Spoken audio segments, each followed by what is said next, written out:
On this episode of the ObjectSharp Podcast, JR chats with ObjectSharp's app dev lead, Dave Judd, about Microsoft's latest open source web framework, Blazor. Plus, Dave shares his thoughts on the developer experience for .NET, React, and Angular developers.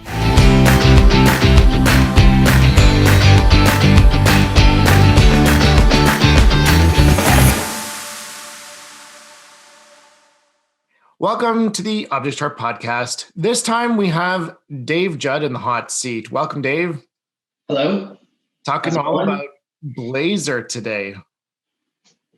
Fascinating. Yet another technology out there for all of us to, need to understand, need to learn, need to do all of these things. So, as I did the last time when I was speaking with Mike Walker on a previous episode, why don't we start off with just give me the lowdown. What's the general stuff that I need to know about Blazor that you can save me hours of reading documentation about? Sure. It's interesting because I was doing a bit of research because I heard about Blazor, what I thought was just a couple of years ago, but it ended up being 3.5 years ago. And it started as an experiment. Steve Sanderson, one of the bright guys at Microsoft, he brought us Knockout.js and a couple of other frameworks. He came up with the crazy idea of, can I use this new technology standard in browsers called WebAssembly and actually write C# code that can execute, in the browser? So he hacked at it for a weekend, I think, put together a POC, showed it to a couple of guys on the Mono team and got some help, put it together. And yeah, they had this working kind of spa-ish single page application. Don't mean to throw acronyms at you. Single page application running completely, using .NET code, right? And so that was just an experiment. He had no idea if people would, like it or use it, but it kind of took off. It was like this aha moment of, wow, we can actually do this in WebAssembly. So it got incubated by the ASP.NET Core team, and they called it experimental. And so many people were downloading it during the experiment phase that they open sourced the whole thing, and then it became community driven. But to kind of circle back, what is Blazor? Blazor is a modern UI web application framework, right? So, and why is that important? Well, really, we haven't had anything new from a Microsoft perspective in that sort of arena for quite a while, right? I think even with .NET Core, you were still limited to MVC and doing web APIs with MVC. That's probably something you might be familiar with. Yep, that was back in the day when I was still doing development. Right. So it's a little bit above ASP.NET, right? Your ASP.NET Classic, then we got MVC, and it's kind of evolved.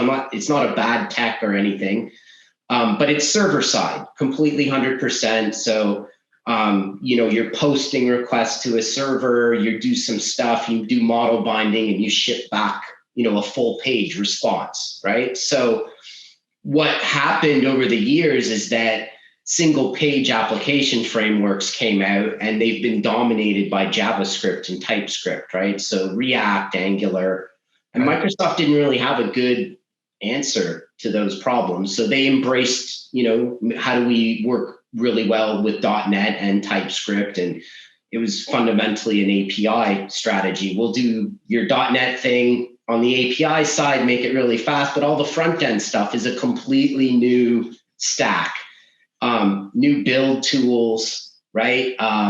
New ecosystems. So, it created this partition in the dev environment within a company is you'd have front end developers, and now you have back end developers, and running dev teams, that's not ideal, right? So full stack development then became, I need to learn two completely new sets of technology, right?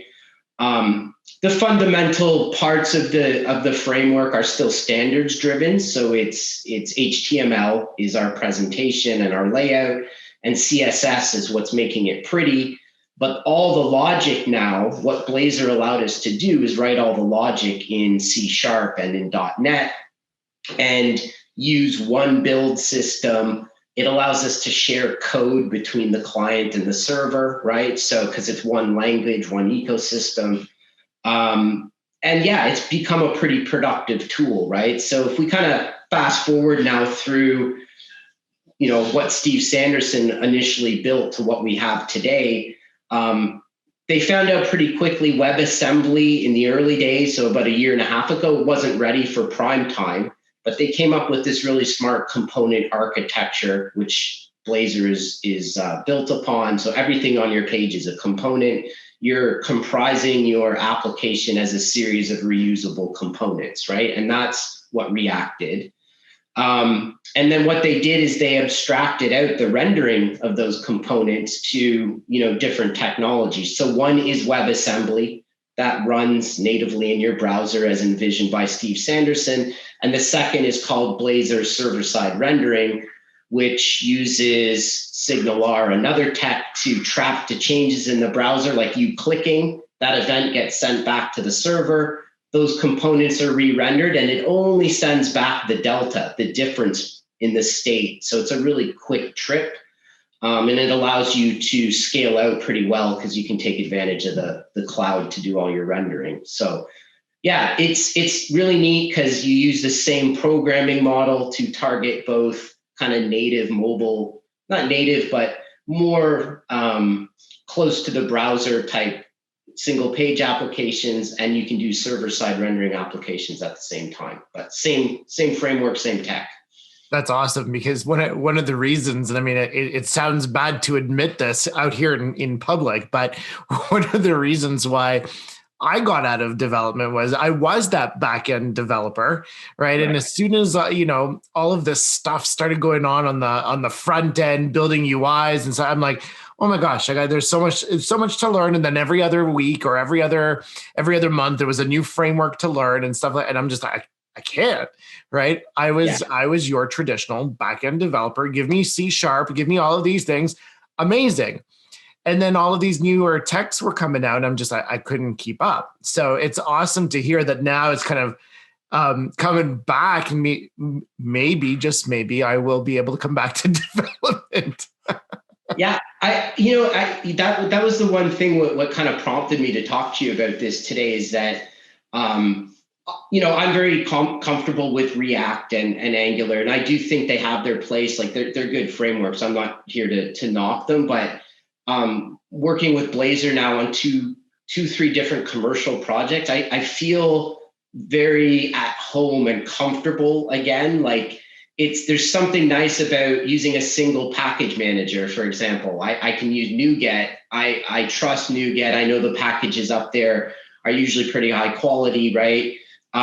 I can use that on now the server and the client, right? It's one package management system in both places. I'm not using, say, NPM or Yarn on the front end and then using NuGet on the back end. So that's really nice. And then the whole debug experience is, for me, it's now unified, right? So if my back end and my front end are written in one stack, just hitting F5 in Visual Studio, I can debug both the front end code and the back end code seamlessly, right? So I'm not debugging the front end in, say, VS Code, and then that hits a breakpoint, and then I switch over into another window to debug the back end, right? So what's interesting is that, I guess, from a JavaScript perspective, that's why Node.js became pretty popular, because they wanted to use one tech to do both the back end and front end. So since all your front end frameworks were JavaScript or TypeScript related, then why not start building out our back end using JavaScript? So they've had that unified stack for quite a bit. And I think now Microsoft, has a pretty good solution in place, right? So, yeah. So is that why you would say that, like with Blazor coming in now, is like that's probably the reason why it's a big deal, right? Like it's just. Yeah, it's a big deal, and it's been picked up, and it's done using the same tech. So dependency injections done the same way. All the things that we use on the back end, they've incorporated in, to the front end, like the configuration system. So you do have a little bit of a lower learning curve. And I think they've looked at what works well in React and what works well in Angular, and they've copied some of those concepts over right? Have a very smart, simple router. Everything else is a component. They have this concept called styled components too, so you can keep all your CSS in isolation because CSS ends up going everywhere. And yeah, it's just become a pretty smart, easy to use framework, right? And the open source communities embraced it, and all of the component vendors that we were used to seeing, like your Telerik and your WebArt, they all have all these component libraries now built for Blazor, right? So building a line of business application, you could make the decision to not do all the custom CSS, but just go out, grab the Telerik Blazor control set, and you get 40 controls that you can use out of the box to piece together your application, right? So it's pretty productive from the beginning. Nice. Well, so if we're already on productivity, then how would you describe the developer experience with it, right? So, I'm thinking tooling, I'm thinking, just in terms of, you mentioned before debugging and stuff like that. So what does that look like from a development perspective? And how is it different than the kind of developer experience that you've been having prior to Blazor? Compare and contrast for me. Yeah. So the biggest difference is, as I said, you're going to be doing everything now in one kind of tool, right? So your API and your front end, or if you're using server-side rendering, it's just one system, right? It's one back-end system that Nice. You're building. So it's, if you're a VS Code guy or you're a Visual Studio guy, you're staying in that one place to do your debugging. There are, it's not 100% perfect yet, like hot reload's not there. And I love that in React. So as I'm coding, I hit Control S, my changes are up on the screen instantly without having to rebuild. With Blazor, there is support for that coming, but it's still in preview, right? That being said, the recompilation, you just hit the button, a couple seconds later, it does refresh up, but you have that step of having to rebuild. So it's good, not as good yet as where React is. But yeah, the just being in .NET, using the strongly typed language, which I like using, I would say I'm more efficient in C# than I am in, say, TypeScript and JavaScript. So that's great. That type of productivity gain is there. And then you forget that, you're doing a lot of, say, validation on the client side. So models and model validation, those same classes that you're using to build the UI, you can use in your API. So you're not double coding. So nice. Pretty common error that you have today is someone makes a change to the API. They don't go in and change the front end code because they're two completely different build systems, and something breaks. That's fine. It happens, right? If you're building it within the same system, when you hit build, your front end, your Razor class, it just shows up that it's broken right there and then. There's no having to wait at runtime to find that out. So, that's pretty nice as well. I'd say the one thing that's interesting is that, we've seen this before from Microsoft with things like Silverlight and other tech. Is this going to stick? I was thinking literally the exact same right now. I'm like, all of these things sound amazing, but yet it's another technology that we're adding in. Is it going to be a repeat? Right. And I personally don't think it's going to be, because it's got, I guess, three things behind it. One, it's completely standards based, whereas Silverlight required a Microsoft specific plugin. So Chrome had to support the plugin. I remember. Now we're using HTML5, we're using CSS3, and we're using WebAssembly. WebAssembly is not owned by Microsoft. Okay. So right. We're using standard, or Microsoft decided to use standard parts of the stack. Those aren't going away. They're helping evolve those. Sure, they were always doing that, but it doesn't require any third-party plugins. And then I think the second thing why I think it's going to stick this time is that there's new renderers coming out. So for example, there's ones that can target Xamarin. So now using the same framework, and coding model that I'm using and comfortable doing the server side, doing the WebAssembly, I can now target and build a mobile or a native mobile app, right? And now there's desktop bindings that are out. So now I can build a Windows app or a Linux app or a Mac app, right? So what I'm seeing them do is kind of evolve the tech. And the other, I guess, reason behind it might be the community. You see, it's very active. There's pull requests going through. There's feature requests. It's there, and I think there was more changes and enhancements to Blazor in .NET 5 than any other part of ASP.NET Core. So okay, for the short term, I think it's pretty safe. And we've now used it commercially twice, like, in client engagements that are now live, using both the server side and the PWA style, right? The WebAssembly side. So, yeah, it's easy to switch back and forth, but yeah, I've done, commercial work with it. It's out there, it's live, it's performing really well. And the clients are very happy with the end result. And both of these clients were .NET shops. So to them, it was, oh, great. I was worried if you were going to come in and recommend a React system, how am I going to support it moving forward? Well, they already had some .NET experience and feel a bit better. But that being said, that's not going to teach, a back-end developer how to do CSS, right? Damn it. I was sort of kind of getting excited. I'm just like, all these things that I wouldn't want to worry about. And okay, fine. Fair enough.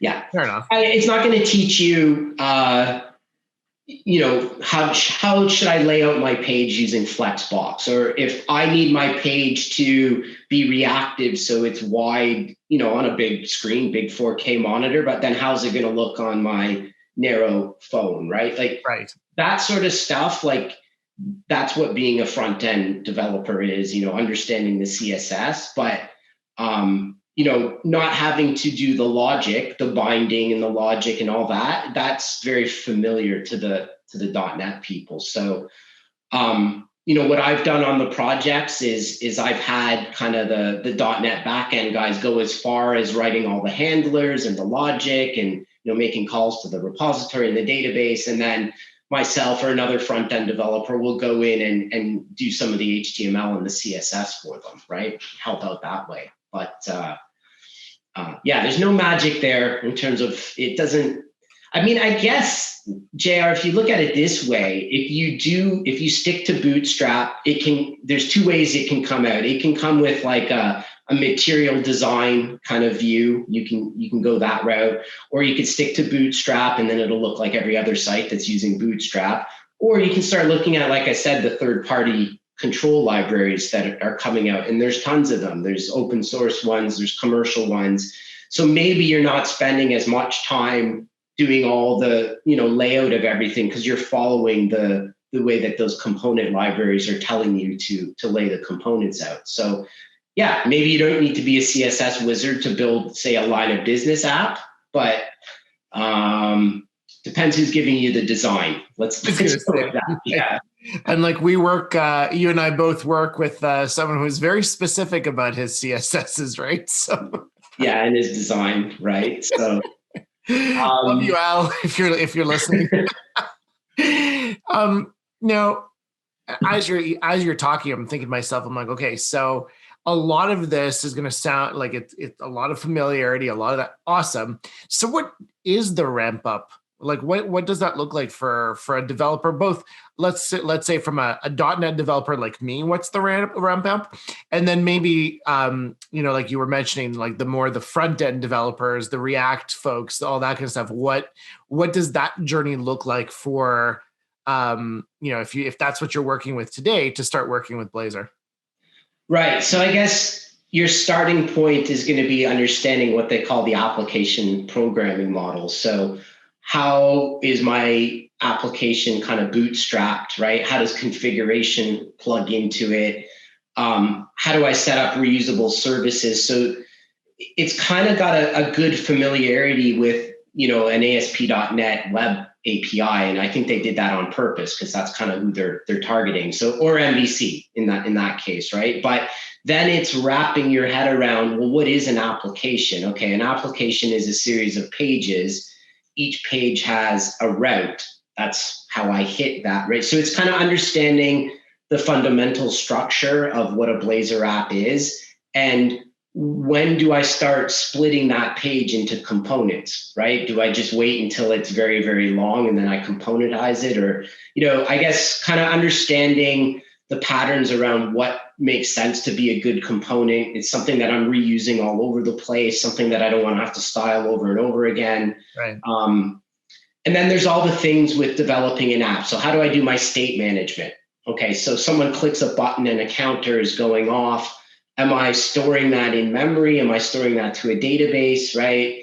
In the front end, maybe we're storing it to like an index database or to local storage. Like all of those things, you still need to figure out what does that pattern look like in Blazor, right? How do we do file uploads? How do we, and then I guess to take it a step further is, do I need to understand the differences of those things when I'm doing a PWA in WebAssembly versus the server-side rendering? And the good news is no, they've unified that. So you can target both. There are a little bit of differences, right? Where when you're on the server side, for example, you can directly talk to a database because you're on the server. When you're on the client, you can't. You got to make a call back to the server, which will then make the call to the database. So, but yeah, the programming model in terms of laying out your components, of routing, of doing state, of doing dependency injection, that's unified across the both. And that's your starting point. That's what you got to go in, understand that model. But the Hello World example of the template that comes out, it's a pretty good starting point. They show you how to do state, they show you how to do handlers, they show you how to get data, right? And then there's tons of examples in their GitHub, to kind of expand on that as well. There's really good blogs out there. There's two of them we can put in the show notes for this that I use extensively. And they both now have Blazor kind of open source libraries that you can use as well. So lots of good help out there. And I found the learning curve to be quite easy because the Razor syntax is the same that we've been using in Razor pages previously. So how you do binding and things like that, that's a crossover for you. It's just understanding the component lifecycle. Like when does it render? When did it, start up? Is there an on-initialized event? All those sorts of things you have to go through and pick up. But it's not a very hard or big learning curve. For me, it was easier to pick that up than to say, go learn React. Right, because it's substantially different. Yeah. Right. Okay. Now, you asked me the reverse question. That's actually a tricky one to answer because a React developer understands UI and UI structure and component architecture and state management, but they're doing everything with TypeScript. They tend not to know C# at all. So could a React developer come over and be efficient? Well, they would have to invest time learning .NET, but where they could help is on the CSS and the Razor layout, because that's all just HTML with some special syntax plus, CSS is CSS. So, maybe a front end, someone that's doing the front end work could focus more on the layout and composition of the app, and your .NET developers would focus on the logic around it. But yeah, a React guy can't come over and start doing Blazor by themselves if they don't know C#, right? Kind of like how I can't go work on the front end if I don't learn CSS. If you don't learn CSS or if you don't learn TypeScript or JavaScript, right? So what I love about that, though, from what you're saying is that because I remember back when when you're putting together a team, you're developing together and stuff like that. There was always in the instances where it's kind of like you're doing everything all on one or the other. It's kind of like, well, at some point, either you've split the teams apart or there's some people kind of just sitting there twiddling their thumbs. What's really cool about what you were just saying is that now there's I mean, it's an additional benefit. I wouldn't necessarily say that it's a selling feature of using Blazor, but it does enable a development team to work in a new way, whereby you can actually get a lot of things done faster because you're working on the same thing, but different aspects of it. So that's right. pretty cool. Yeah. And the server side part of it too, to think about being back on the server and, being able to, like I say, talk to databases, read files, because you are actually on the server at this point, and you're only sending back those deltas. It saves you from building out a REST API. So you don't have to build a REST API for every project now, right? Because that was the go-to model is, got my front end, going to do my authentication, going to start making REST calls to the back end to get all the data, right? That's your standard way of doing it. Now I can build a pretty high performing UI, relying on SignalR to do the communication without having to expose a REST API, because you don't want to do that every time, right? So that's what I found. We used the server side product on a team. They were a .NET team coming from MVC, so it was a natural evolution for them. We were like, wow, yeah, we thought we were going to have to spend all this time designing a REST API. How should it look? We need Swagger, all these things, right? And they're like, oh, we can just write our code. In some cases, they ported some of their existing services and started using them because it's just .NET.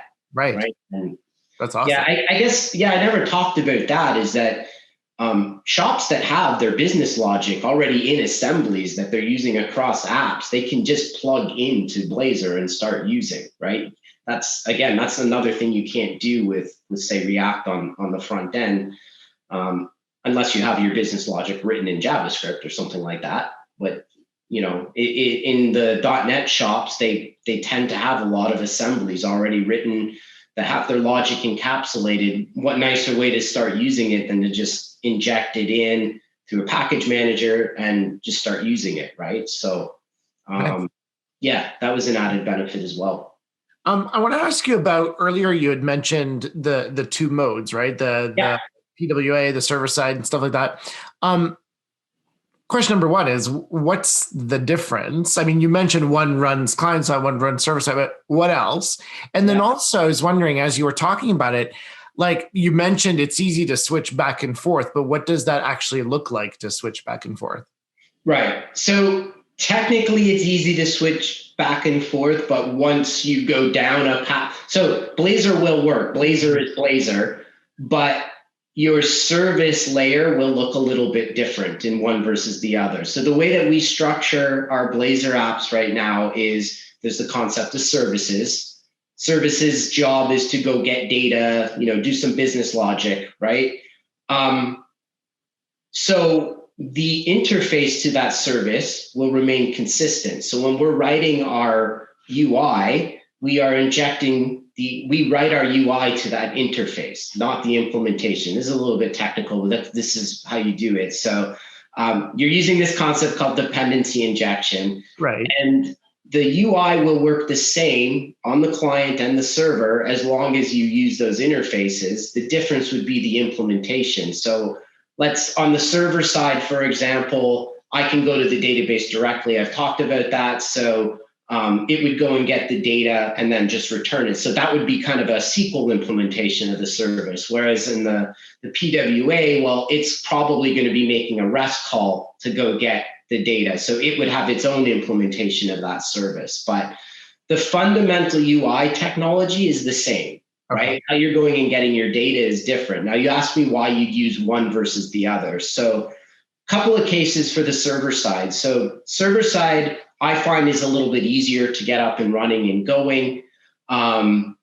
But the main benefits, because it's all pre-rendered on the server for public-facing sites that want SEO and things like that, it's there. So you can index, you can crawl the site. It's rendered ahead of time, right? So it can scale out really well because we can scale out in the cloud, right? It's not a problem. And then SignalR is the comm channel that's distributing kind of the changes back and forth. And SignalR scales out really well in the cloud as well. It's now kind of a service that you can just plug into.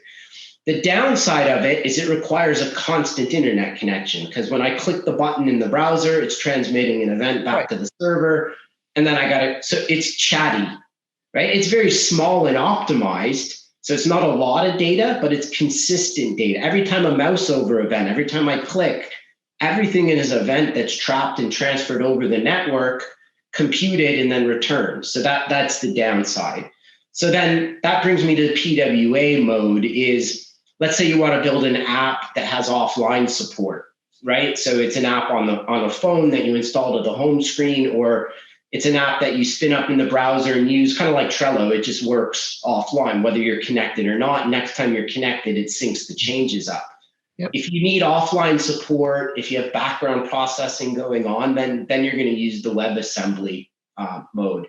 It's less chatty. So instead of transmitting the data back to the server all the time, it's transmitting, the handlers working in WebAssembly. So it's a very short circuit, right? It's very quick. When you click the button, it goes to WebAssembly, when WebAssembly processes it and sends it back. And then you're using REST calls to talk back, right?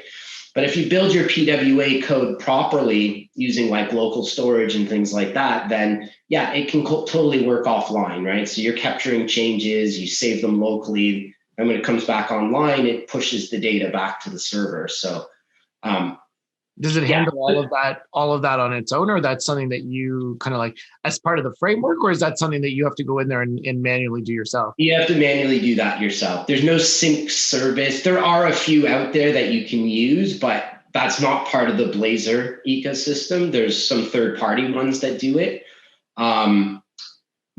And what they do is they rely exactly what I said. It detects if there's a network. If there is, it pushes the changes. If there's not, it's pushing them and saving them in local storage, right? So yeah, that's not there out of the box. But I'd say you're going to go the PWA, the WebAssembly renderers, if you want that more offline kind of native feel to the application. Whereas I'd say for standard like line of business applications, the server side's probably adequate, because you're using them on an internal network most of the time. Right. The network's going to be there, so it's going to be quick. It's not like you're paying for bandwidth all the time too, right? You're inside your internal network. So good use case for it there. Yeah, and also you had mentioned the public facing sites and stuff like that. Yeah. You definitely want to go server side for all of the SEO stuff. And yeah, as long as if it's truly public facing, like say a shopping cart application, we've built one of those with it. You want all of your catalog to be indexed by Google, right? And so now it has the ability to go through and do that. Nice. Nice. So you keep mentioning, so now I'm super curious, because you keep mentioning about, you had mentioned a shopping experience, you've done some other commercial products. Obviously once someone gets used to working with it and stuff like that, you're going to do your document, you're going to read your documentation, you're going to try to follow suit, and then something's going to break, and then, go try to figure all these things out. What are some of the things that you kind of discovered along the way as you were building these client applications, as you were doing your own research, that we can share here that would sort of save hours for people listening to be like, they won't hire me to come in and do it, right? They'll hire you to come look at the stuff that's important, which is actually to build the thing, not troubleshoot. Yeah, no, I mean, there is a little bit of a learning curve when it comes to setting up components and then parameter passing down kind of the component chain. So there's this thing called cascading parameters.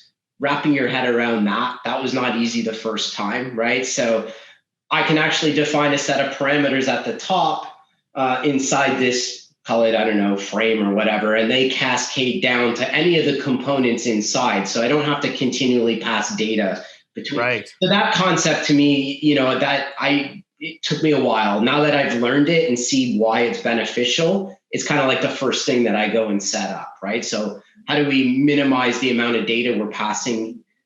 Because otherwise you have one component passing data to another component passing data to another component, when really they just want shared access to that data, right? So that was a little bit of a shift. Then the other shift too, or the other issue, is just getting around not having the hot reload. So When do I have to compile? The recompilation process there, right? But I know, let me see, in terms of gotchas, like this is one of the times where, like I've always said, Microsoft's documentation is not always great. It's not always up to date.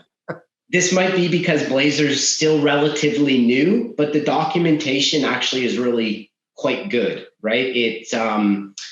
It totally distinguishes between saying, hey, this is how you do it on the server side. Here's the changes you got to make if you're using it on the client side. Usually it's minimal, but there's just, small things. So you are going to spend some time kind of wrapping your head around the documentation, but like I haven't had a real gotcha. Okay, actually there is one thing. There are a few cases where I've had to go back into JavaScript. Oh, okay. So, right, the promise of C# only, there's been a couple of small cases where it's like they have this JS interrupt. I guess they knew it was inevitable. There is some good side effects, which I'll get to. But yeah, there were certain events that weren't being trapped by Blazor in its initial form. They are now, but they weren't, that I could only trap in JavaScript. So that whole thing, it's like, wow, I just bought into a tech that said I can write my whole thing in C#. Now I'm dropping back into JavaScript. I had to put a JavaScript file into build. So there is that got you. But then it kind of hit me that there are a ton of JavaScript components out there. There's a ton, let's be honest. There's a huge React JavaScript ecosystem, Angular. So because the interop works really well, even on server side, it knows when to do it and render all that kind of stuff. There were some cases where through the interop, I did plug in a third-party JavaScript control because I just didn't want to write all of that stuff again, right? Yeah, so it's actually beneficial to be able to go back and forth. But it's like, I don't know, it feels dirty because it's like, I wanted to do it purely in C# and I couldn't. So yeah, there was that gotcha, right? Yeah, that was like back in the day when, now I'm going like real back in the day. Remember in the original ASP where, you would write some code in the bracket, in like the greater than sign, the percent, and you would write your ASP code. And then in there, you would hard code your HTML that it would have to write out to the, and I'm just like, that to me felt dirty also. I totally just dated myself. I realized that. But like when you're saying that, I'm kind of like thinking, like back in the day when, you embedded that stuff and you really just wanted to be able to just like write out the line properly. Yeah. So I guess you got to wrap your head around, when do I need to use JavaScript? Do I need to use it at all? Another nice thing about those third-party libraries that I was talking about, if they've done a lot of that hard interop for you, they've know when to drop into JavaScript. So when you're using, say, the file dropper control, you're not doing any JavaScript again. It's all abstracted away. But yeah, that was one of those things was, okay, I thought I was just going to be able to do all of this in C#, but then boom, you get to the documentation and you're like, oh, what's this JavaScript interop thing? Of course, and then here's when you use that. So maybe that's another area that, you got to figure out when to use it. But yeah, the latest app we built was 100% C#. It was a standardized shopping cart application. There's form validation. There's all the standard stuff that you would think of building with a shopping cart. And using the configuration system in .NET Core, we were able to make it so that this customer could deploy the same code, but it had completely different look and feel, and different things were displayed on the screen for different customers. So it's got a pretty nice dynamic configuration system built in as well. So nice. We'll have to see where it goes. I mean, .NET 6 is coming. It's already there, starting to throw out what's coming in .NET 6. From a Blazor perspective, I know they're looking at the desktop rendering. That's pretty neat. So that's a very, very thin browser control. Like not like Electron is there today, and that's, we use that to build apps, but it's 77 megs, and you're basically embedding a version of Chrome. That's what Electron is in, and then you're writing a web app and deploying it on the desktop. This is a little different. It's using a very thin, light web control, the native web control that's available on the platform. So it uses Linux's, or it uses the Mac, or it uses Edge, I think, in Windows. And it's a very thin download that comes with a web server and kind of the core Blazor components harnessed in, right? So yeah, that's interesting, because now, like I said, you can actually, you have more options now in terms of deploying out your Blazor skill set, right? It's not just web apps, not just mobile apps. It's, oh, we can build desktop apps with this now too, right? So that's awesome. Yeah, I like that, except now it's like there's two camps at Microsoft. There's the XAML camp, I was gonna say. Okay, and they have Xamarin and they have WPF and right, and now we have the Blazor camp. So it's like there has never really been a good UI story, and now both of them are trying to do everything. So it's gonna be, we'll have to see who wins. Or healthy competition to build better products. Yeah. I actually prefer the Blazor model. I've used both. I like HTML and CSS as that, description, but there are, XAML purists that think that's the better platform. But to me, that one's proprietary. It's Microsoft's way of describing a UI, whereas the other one is standards based. So. And even from forget even just from an applications perspective, but from a developer from a career perspective, you want to be focusing on the things that are not necessarily proprietary, right? Not to say that, it would be at in any way kind of career limiting or anything like that. But when you have that broad set, and standards, kind of like how you spoke about it originally, then anything's open, right? Yeah, well, you'll probably find it easier to, find a resource that knows CSS or HTML, because it is that open standard, right? So, and I just found more at home with the programming model than the XAML approach. But again, that's just my opinion. I'm not bashing one tech, but Blazor is expanding. It's not shrinking. So I guess as long as Microsoft is continually adding features and the community's picking it up, seems like a good way to go. Yeah. And it'll be interesting to see, for people listening to this podcast or, out in the community, what ends up being the general feeling towards this kind of stuff, to see whether they're as enthusiastic as you are, or, who knows. That's the beauty of bringing in new technology, right? Like you never know where it's going to go. There was one last thing that I wanted to get your thoughts on before we close for this episode, which was, in your experience, and again, building this Blazor apps for clients, or even evaluating whether Blazor makes sense or not, were there any situations where in your mind you were like, no, definitely not Blazor for a particular area?